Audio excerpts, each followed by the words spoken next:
Hello everyone. Now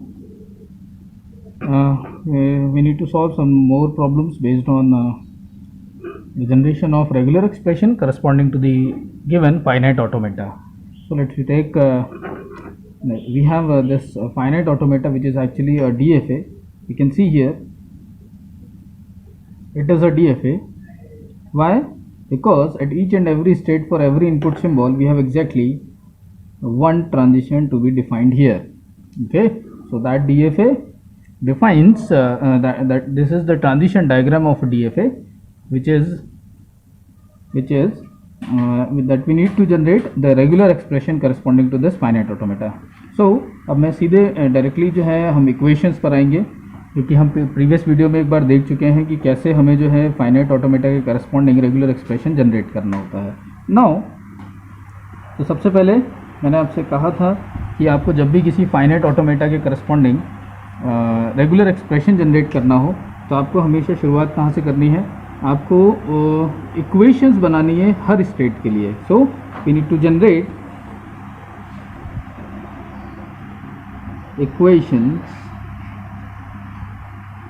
for every state.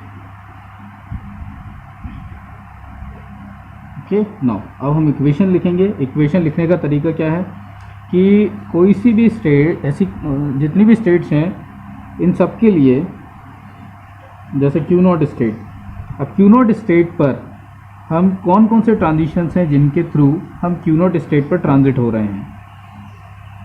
Okay, तो जिस state के लिए इक्वेशन लिखी जा रही है उस स्टेट पर पहुंचने के लिए आप किस स्टेट पर क्या इनपुट दे रहे हैं वो देखना ज़रूरी है. तो अगर हम देखें तो क्यू नॉट पर फिलहाल इस DFA में क्यू नॉट स्टेट पर हम किसी भी तरीके से वापस नहीं जा रहे हैं, यानी कि क्यू नॉट स्टेट की तरफ कोई ट्रांजिशन नहीं आ रहा है. अगर ऐसा कभी आपको मिलता है कि आप किसी भी कोई एक पर्टिकुलर स्टेट है जिस पर आपके पास कोई ट्रांजिशन नहीं है उस तक जाने का वापस, तो आप उसके लिए क्या लिखेंगे, epsilon. Okay, so this is what we called equation number 1.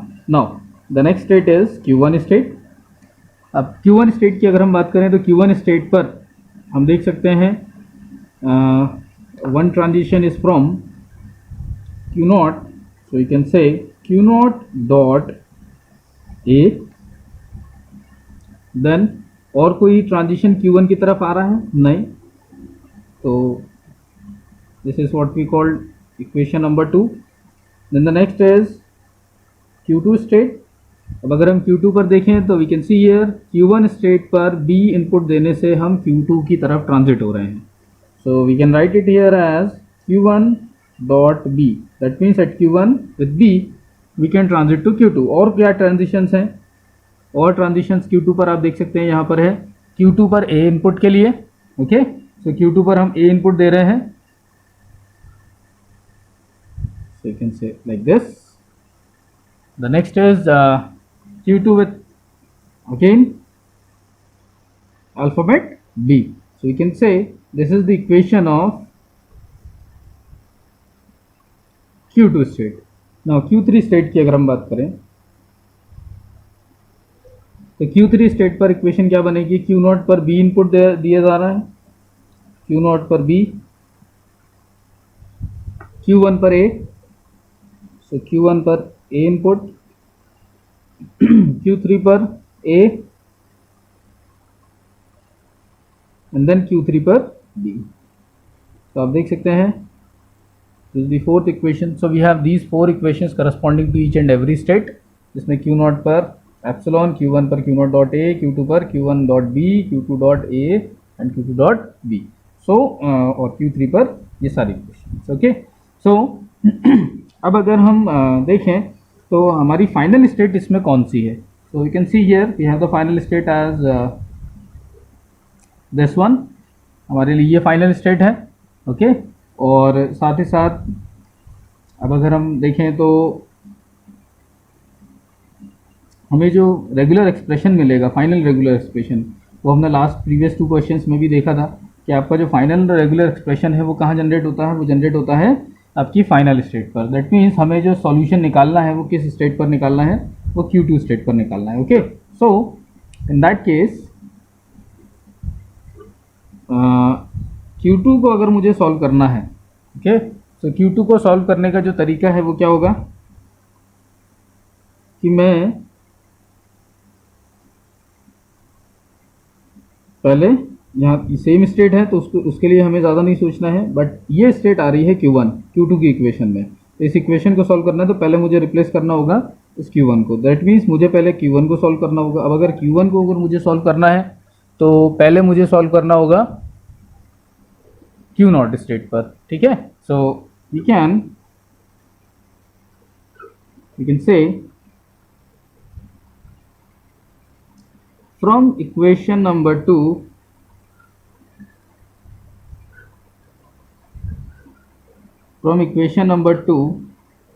यानी कि इस इक्वेशन में हम put Q0 as epsilon, okay, so in that case Q1 will be now क्योंकि हमने Q0 की जगह पर एप्सिलॉन रख दिया है, so it will be like epsilon dot A, okay, epsilon आ गया यहाँ पर, so this is epsilon dot A. Now epsilon dot A, अब अगर एप्सिलॉन डॉट ए है तो उस केस में यहाँ क्या मिलेगा हमें, this will be equivalent to Q1 is equals to A, यानी कि Q1 के लिए जो रेगुलर एक्सप्रेशन है वो क्या है, ए है, ओके। तो ये Q1 के लिए रेगुलर एक्सप्रेशन आ गया। अब इसको चाहे तो नेमिंग करना चाहें तो हम कर सकते हैं। We have this equation number as 5, और ये आया कैसे है, because epsilon dot R is equals to, ठीक है, यानी कि एप्सिलॉन फॉलोड बाय आर और R followed by epsilon is equals to R. ये एक आइडेंटिटी है, चाहे एप्सिलॉन के बाद कोई रेगुलर एक्सप्रेशन है, चाहे रेगुलर एक्सप्रेशन के बाद एप्सिलॉन आ रहा हो, अगर हम कॉन्कैटिनेट ऑपरेशन अप्लाई कर रहे हैं तो आपका जो रिजल्टेंट जो वैल्यू होगी वो रेगुलर एक्सप्रेशन के बराबर ही होगी, ओके। तो ये आ गया। देन चलिए जल्दी से हम आते हैं वापस नेक्स्ट इक्वेशन पर, क्योंकि हमें Q2 को सॉल्व करना है तो हमें Q1 की वैल्यू मिल गई, विच इज़ ए, Q1 का रेगुलर एक्सप्रेशन ए है, इसको हम यहाँ रख देते हैं। So put the value of Q1 which is a in equation number, this is the equation number 3, equation number 3 में रखेंगे हम। so it will be now Q2, now Q1 is replaced by a followed by b, Q1 की जगह पर क्या आ गया, Q1 की value आ गई a followed by b, then Q2 dot a plus Q2 dot b, okay. Then इसको हम आगे बढ़ा देते हैं, 6 नाउ, या फिर पहले इसको सॉल्व कर लेते हैं। So this is a dot b plus, अब ये Q2 दोनों में कॉमन है, so you can write it as Q2 dot a plus b, okay. So अब अगर हम देखें तो नाउ वी कैन कंपेयर, क्योंकि ये हमारी जो है फाइनल स्टेट है, और फाइनल स्टेट पर अब हमें क्योंकि रेगुलर एक्सप्रेशन को जनरेट करना है तो क्या हम इसे कंपेयर कर सकते हैं आर्डन्स थ्योरम के साथ। So we can compare it with the Arden's theorem. So this is the equation number, we can say equation number 6, compare equation number 6 with Arden's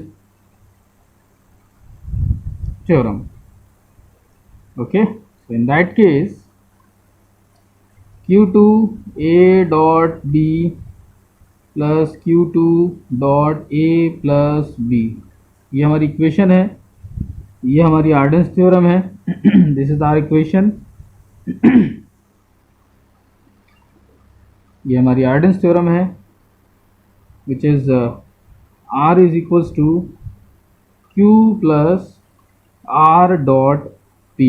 Now we are comparing it with this, and we can rewrite this Arden theorem as R is equals to QP star, यही थी आर्डन्स theorem कि अगर कोई equation इस form में है तो आप उसे इस फॉर्म में लिख सकते हैं. This is, we can rewrite this equation in this form. So we can write this equation as Q2 can also be written as, अब now we are comparing it with, अब क्योंकि हमें इस form में लिखना है तो हम इसको कंपेयर कर लेते हैं इससे. सो Q is A dot B.